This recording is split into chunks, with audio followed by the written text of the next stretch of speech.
तुंगभद्रा नदी के किनारे एक गांव में एक पंडित जी रहते थे जिनका नाम आत्मदेव था।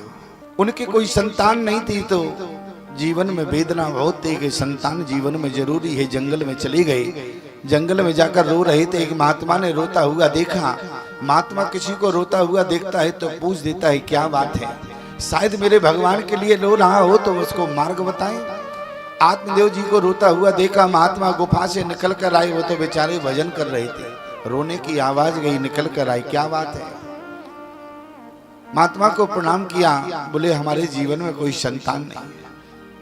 महात्मा जी ने कहा हम तो सोच रहे थे हमारे भगवान के लिए रो रहा है तो संतान के लिए रो रहा है। महात्मा ने कहा कि देखो इस संतान अंतान के चक्कर में मत पड़ो, तुम तो केवल भगवान का भजन करो। देखो बाबा जी अगर चाहें तो सबको बाबा बना दें, बाबा जी चाहें तो सबको बाबा बना दें, क्योंकि बाबाओं में लोग समझते हैं बहुत जलवा है।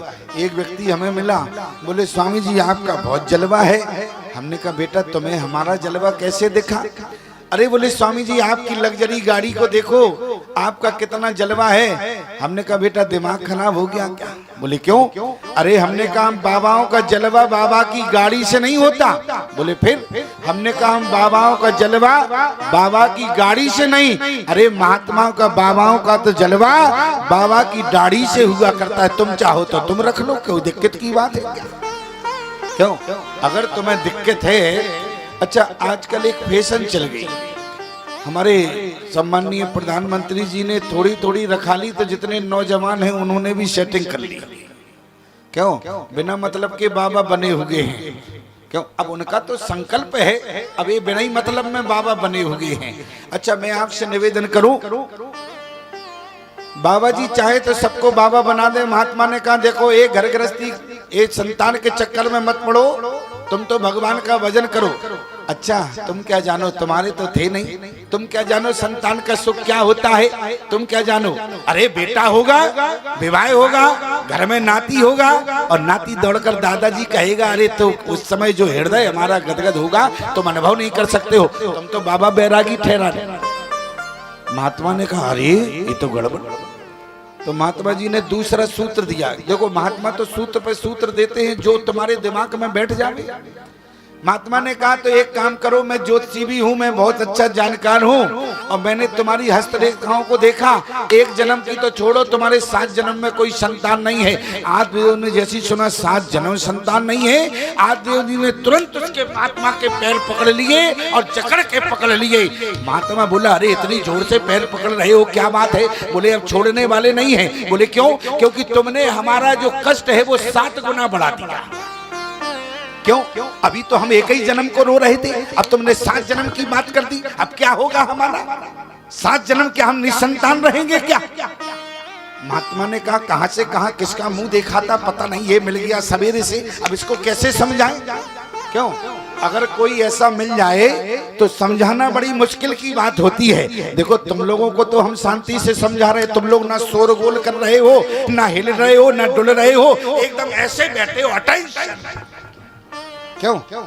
देखो हमारी माताएं तो ना हिल रही ना डुल रही, ऐसे बैठी जैसे संगमरमर की मूर्ति हो। क्यों? मूरत मंद अरे तपस्या जैसी माताएं बैठी हैं। और कहीं कहीं की क्या बतावें आपको, इनको बैठालना शांत मुश्किल पड़ जाता है। तुम भी बताओ ईमानदारी से, इनको बैठालना शांत मुश्किल है कि नहीं है? क्यों? अरे तुम्हारा जीवन निकल गया, तुमने कहा घर में शांति शांति शांति, इन्होंने कहा चलो मालती चलो कांति, काहे की शांति। लेकिन यहाँ देखो शांति की व्यवस्था है कि नहीं है? क्यों?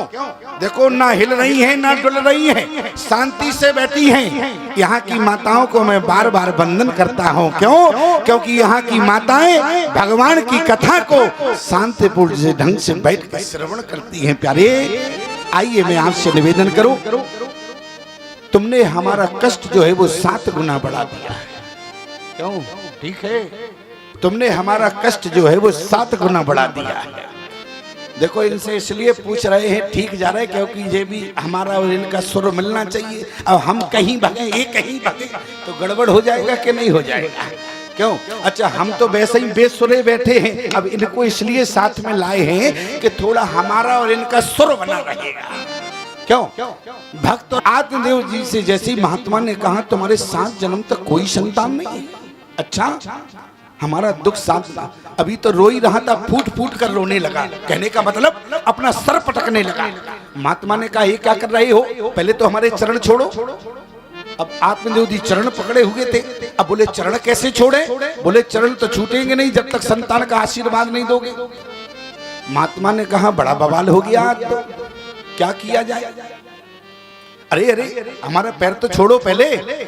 आत्मदेव जी ने कहा पैर तो जब छोड़ेंगे जब तुम हमें आशीर्वाद दोगे, अन्यथा अगर तुमने आशीर्वाद नहीं दिया तो अब की बार मैं ऐसा सर आपके चरणों में पटकूंगा कि कपाल क्रिया यही हो जाए।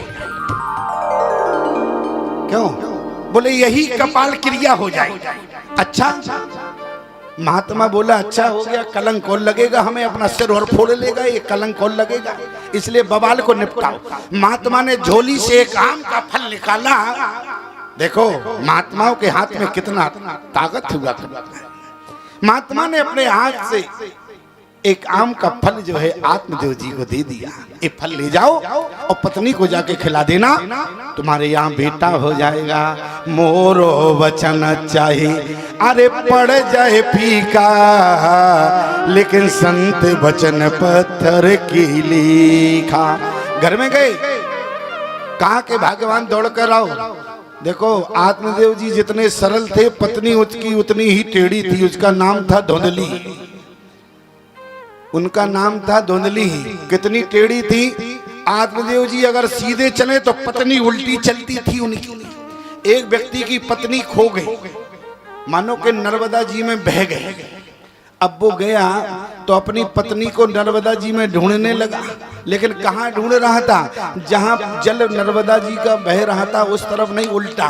किसी ने कहा क्यों, क्या ढूंढ रहे हो? बोले पत्नी बह गई। अरे बोले तो सीधे जाओ, जहाँ धार जा रही है वहां बही होंगी। बोली नहीं। बोले क्यों? बोले जिंदगी भर सीधी नहीं चली, अब क्या मरने के बाद सीधी चलेंगी। आत्मदेव जी की पत्नी जितनी थी वो धुंधली, वो टेढ़ी चलती थी। जब तक गांव में 2-4 घरों में बैठकर बुराई ना कर लें तब तक उनका भोजन जो है हजम नहीं होता था। 2-4 लोगों की बुराई ना कर लें, माताओं में आदत होती है। यहाँ आपकी बात नहीं कर रहा हूँ, नहीं तो कल से भोजन पानी सब बंद हो जाए। यहाँ की बात नहीं कर रहा हूँ मैं। यहाँ तो इनका जितनी तारीफ करें हम उतनी कम है, क्योंकि आज तो दूसरा ही दिन है, अभी 5 दिन और रहना है हमें। अभी तो भोजन बढ़िया मिल रहा है, अभी तो दोनों तरफ घी लगी रोटी है, अन्यथा बंद हो जाएगी, इसलिए इनकी तारीफ करना पड़ेगा। और मैं आपसे निवेदन करूं, अच्छा ईमानदारी से बताओ, माताएं जल्दी काम धाम करके घर के बाहर बैठ जाती हैं और पड़ोसन भी आ जाएगा, और जैसी पूरे गांव की बुराई करेंगी और क्या कहेंगी बहन, और जैसी बुराई करने के बाद जब उठेंगी, अब बहन भगवान तो सब जानते हैं, अब हम क्या कहें, अब हम क्यों मुंह खराब करें अपना, अब जब भगवान जानते हैं तो तुम क्यों को बुराई करती हो। लेकिन देखो, लेकिन मैं आपसे निवेदन करूं, धुंधली आत्मदेव जी की उल्टी चलती थी, सदा गांव में बुराई करने वाली थी। जब तक यहाँ की वहां ना बिड़ा दे तब तक उनका मन नहीं लगता था। आत्मदेव जी लौटकर आए, कहा कि भगवान दौड़कर आओ, फल लेकर आए हैं। उन्होंने समझा 2 किलो लाए होंगे, कम से कम 2-4 किलो आराम से पड़े पड़े खाएंगे, लेकिन देखा तो एक छोटा सा आम का फल था। आत्मदेव जी ने कहा जल्दी से पालो। बोली क्यों, क्या है? बोली महात्मा ने दिया है, तुम माँ बन जाओगी, हम पिता बन जाएंगे, और यही हमारे जीवन में सबसे बड़ी कमी थी। आत्मदेव जी बहुत विद्वान थे, पूरे क्षेत्र में बहुत विद्वान थे, उनका नाम था। कहा महात्मा का दिया हुआ प्रसाद है, इसलिए तुम इसको पालो। धुंधली ने कहा ऐसा तो नहीं है, आम खिला के मुझे अपने बस में करना चाहते हैं। आज तक धुंधली किसी के से दबी नहीं, और इनके अंडर में हो जाए तो गड़बड़ हो जाएगा। तो धुंधली ने तुरंत अपना बुद्धि घुमा दी आत्मदेव की। क्यों? अगर जी चाहे तो 2 मिनट में गुमराह कर दें। धुंधली ने कहा एक देखो, धुंधली माने होता है बुद्धि, और बुद्धि चाहे तो 2 मिनट में। जैसे तुम लोग यहाँ बैठते हो, ईमानदारी से बताओ, भगवान की कथा सुनते हो, और जब हम कहें तो हाँ हाँ सिर हिलाते हो, हाँ, तो बुद्धि कहती है यहाँ तुम कितना भी सिर मटकाओ, घर चलो फिर देखें हम तुम्हें। क्यों? यहाँ तो हाँ हाँ हाँ हाँ करते हो, और घर गए तो ईमानदारी से बताओ बुद्धि के बस में रहते हो कि नहीं रहते हो? धुंधली माने बुद्धि, अध्यात्म की बात है। और आज धुंधली ने गुमराह कर दिया। बोली एक काम करो, अभी स्नान ध्यान नहीं किया, अब हम अभी तुम फल रख दो, इसके बाद हम स्नान करके आराम से फल खाएंगे तो वो भगवान का प्रसाद लगा के तो अच्छा होगा। आत्मदेव जी ने कहा हाँ ये तो अच्छी बात है। आत्मदेव जी ने फल रख दिया। प्यारे वहां परिस्थिति क्या बनी, अब धुंधली को चिंता हो गई। इतने में पड़ोसन आ गई। पड़ोसन आई, आपने कथा सुनी होगी। पड़ोसन ने कहा बहन बड़ी चिंतित बैठी हो, क्या बात है? आज तक तो बड़ी कभी चिंता नहीं रही। अरे बोली क्या बतावे, हमारे पतिदेव एक फल लाए हैं, महात्मा ने दिया है, कहा है कि संतान हो जाएगी। अरे तो अच्छी बात तो है, तुम्हारे यहाँ संतान नहीं है, तुम फल खाओगी, माँ बन जाओगी। अरे बोली फल तो खा लें, लेकिन ये बात बताओ अगर जब मैं गर्भवती होंगी। बोली हाँ। बोली एक बात की दिक्कत है। क्या? बोली अगर मैं गर्भवती रहूंगी तो बोली मैं काम तो कम पर कर पाऊंगी। बोली हाँ बिल्कुल कर पाऊंगी। बोली अगर हम गर्भ धारण करेंगे और बोली कहीं हमारे घर में आग लग गई तो दौड़ भी नहीं सकती हूँ। क्यों? क्योंकि गर्भवती स्त्रियां दौड़ नहीं सकती हैं। पड़ोसन ने कहा कैसी बात कर रही हो? अरे फल है, महात्मा का प्रसाद है, पाओ माँ बन जाओगी, निसंतान क्यों रहोगी? लेकिन धुंधली को इतना समझाया, अंत में समझ में नहीं आई। अब बोली तुम्हें कौन समझाए, अंत में वही उठकर चली गई। और इतनी देर में उसकी बहन आ गई। इसके यहाँ बहुत धन था, बहन के यहाँ कुछ नहीं था। बहन के संतान भी काफी थी। बहन बड़ी चिंतित थी। किस बात से? बोली प्रसाद लाए हैं। बोली तो एक काम करो, अगर इस बात की चिंता है तुम्हें तो हमारे भगवान ने बहुत दिए हैं, लेकिन तुम ये प्रसाद मत खाओ। कहीं जो है प्रसाद से कहीं बालक होते हैं क्या? तुम तो एक काम करो, हमारे हो जाए तो बहन अब तुम्हें गोद दे देंगे, तुम ले लेना, किसी को पता नहीं चलेगा। और तुम्हारे यहाँ जो गऊ बंधी है इसके भी नहीं है, जब से क्योंकि गऊ भी बांझ थी प्यारे, इसलिए तुम गऊ को खिला देना। और यही हुआ। धुंधली ने अपनी बहन की बात मानी। बहन हो तो तुम्हारी जैसी हो, अच्छी सलाह दी, तो इसलिए धुंधली ने फल जो है मौका पाके गऊ को खिला दिया। और जो है समय पाकर जो है बहन के जो है जब बच्चा हुआ तो बहन जो है धुंधली अपनी बहन धुंधली को दे गई। अब आत्मदेव जी को जैसे ही पता चला कि हमारे यहाँ बेटा हो गया, फूले न समाये, गांव में ढिंढोरा पिट गया। प्यारे गांव वाले आए, बोले क्यों? अच्छा देखो बुढ़ापे पर संतान हुई है, प्रसन्नता तो होगी। और उसी समय प्यारे 3 महीने बाद जो है गाय के भी गौकर्ण ने जन्म ले लिया। अब नामकरण की जब बारी आई तो आत्मदेव जी विद्वान है, कहा कि गाय जैसे कान है इसलिए इनका नाम गौकर्ण होगा। और वहां जैसे ही अपने बेटे का नाम रखने लगे, धुंधली बोली ठहरो। बोली क्यों? बोली हमने पेट में धरा है तो नाम भी हम ही धरेंगे, तुम नहीं धरोगे। आत्मदेव ने कहा कोई बात नहीं, एक काम तुम कर लो। तो बोली जैसे हमारा नाम है धुंधली तो हमारे बेटे का नाम धुंधकारी। क्यों? अब बताओ इस सेटिंग मैचिंग क्या सही है क्या? आप कहें बिल्कुल सही है। उसका नाम है धुंधली और इसका नाम हो गया धुंधकारी, लेकिन कारनामे अच्छे नहीं रहे। क्या? बोले एक तो बेटा हो गया विख्यात, एक हो गया कुख्यात। जो गौकर्ण था वो विख्यात हो गया, वेद वेदांत का ज्ञानी था। और एक बेटा चोरी करने लगा, लड़ाई झगड़े करने लगा, आत्मदेव को पीटने लगा कि लाओ कितना पैसा है। आत्मदेव हड़कर बेटा कुछ नहीं है। जब बेटा मारने को दौड़ा, आत्मदेव ने सोचा कि अब घर में रहना उचित नहीं है। और उसी समय एक दिन चिंतित बैठे थे, गौकर्ण जी आए, समझाए। गौकर्ण ने 2 बातों में समझा दिया पिताजी कि जीवन में हमें भगवान का भजन ही करना चाहिए, भजन ही सार है। और वहां से आत्मदेव जी जंगल की ओर चले गए और 10वें स्कंद का पाठ करते करते भगवान के धाम को चले गए। और धुंधली ने देखा पति चले गए, हमारी क्या दशा है। जो धुंधकारी था, धुंधली माँ को पीटने लगा, धुंधकारी। और जैसे माँ भी एक दिन गई, रात को भाग गई और जो है कुएं में जाके गिर गई। अंत में क्या हुआ? बोले धुंधकारी वैश्याओं को घर में लाकर रख लिया, और एक दिन जब बहुत धन कमा कर लाए, चोरी करके लाते, वैश्याओं को देता। उन्होंने सोचा कि ऐसा ना हो कि ये भी पकड़ा जाए, हम भी जावे, इसलिए उसको ही निपटा दिया और घर में ही गाड़ दिया, समाप्त कर दिया। स्थिति क्या बन गई? बोले अब जो है यहाँ पर गौकर्ण जी भी भाग गए। क्यों? बोले अब माता पिता रहे नहीं, अब हमें कौन देखने वाला हो, इसलिए गौकर्ण भी चले गए तीर्थ यात्रा पर। और वहां से लौटकर आए, क्या देखा? घर में कोई नहीं था। जब देसी धुंधकारी की मृत्यु का समाचार मिला और यहाँ पर घर की साफ सफाई करके यहाँ घर में रहने लगे, रात को स्वप्न आया। और जैसी रात को स्वप्न आया, धुंधकारी ने कहा कि भैया मैं आपका भाई धुंधकारी हूँ। स्थिति क्या बन गई? स्थिति ऐसी बनी कि अच्छा मैंने तो गया में जाके पिंडदान किया, इसके बाद भी तुम नहीं तरे। गौकर्ण ने धुंधकारी का पिंडदान किया, लेकिन इसके बाद भी गौकर्ण ने क्या देखा कि धुंधकारी का उद्धार नहीं हुआ। तो गया में क्या पिंडदान नहीं करना चाहिए क्या? अरे पिंडदान करना चाहिए, फिर क्यों नहीं तरे?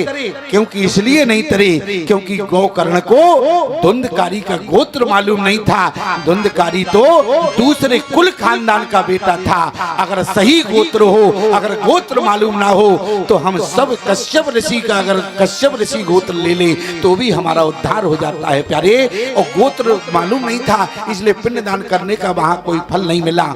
तो अब गौकर्ण जी ने सोचा कि उद्धार कैसे हो। तो गौकर्ण ने उसी समय प्यारे सूर्यदेव को मानते थे, सूर्यदेव से प्रार्थना किया। सूर्यदेव ने कहा कि तुम तो श्रीमद् भागवत कथा रस का पान कराओ, लेकिन पाप के कारण बैठ नहीं पाया। तो पोले बांस में धुंधकारी बैठ गया और 7 दिन में प्यारे 7 ग्रंथि बांस था, एक एक ग्रंथि खुलती गई। और धुंधकारी के लिए बैकुंठ से विमान आकर धुंधकारी बैकुंठ में के विमान में बैठकर चला गया। जितने श्रोता और अन्य बैठे थे बोले वाह, कथा तो हमने भी सुनी, विमान एक के लिए आया। धुंधकारी ने कहा जो जिस भावना से सुनता है उसी का मोक्ष होता है। और क्या होगा प्यारे? गौकर्ण कहने लगे कोई बात नहीं, अभी तो कथा कहने वाला बैठा है। पुनः कथा का आयोजन हुआ और इसके बाद बैकुंठ से विमान आया। गौकर्ण ही नहीं बल्कि सारे श्रोताओं को अपने साथ लेकर जो है बैकुंठ के लिए चले गए। कथा श्रीमद् भागवत कथा का महत्व है, लेकिन एक बात याद रखना, यहाँ से प्रथम स्कंद प्रारंभ होता है, लेकिन यहाँ पर प्यारे ये महत्व श्रीमद् भागवत में नहीं लिखा है, पद्म पुराण से लिया गया है। क्यों? किसी ने कहा कि भागवत में महत्व की चर्चा क्यों नहीं है? इसलिए नहीं है, सारे ग्रंथों में महत्व पहले होता है, अपने मुँह मियाँ मिट्ठू बनना। इसलिए दूसरे पुराण ने श्रीमद् भागवत महापुराण की महिमा गाई है प्यारे। पद्म पुराण से 6 अध्यायों में एक भागवत की महिमा है। क्यों? जाने बिन ना होए प्रतीति और बिन प्रतीत होए नहीं प्रीति। जिस भाव से भगवान की कथा सुनोगे वही फल आपको जीवन में मिलेगा प्यारे। यहाँ से हम प्रथम स्कंद में प्रारंभ करते हैं।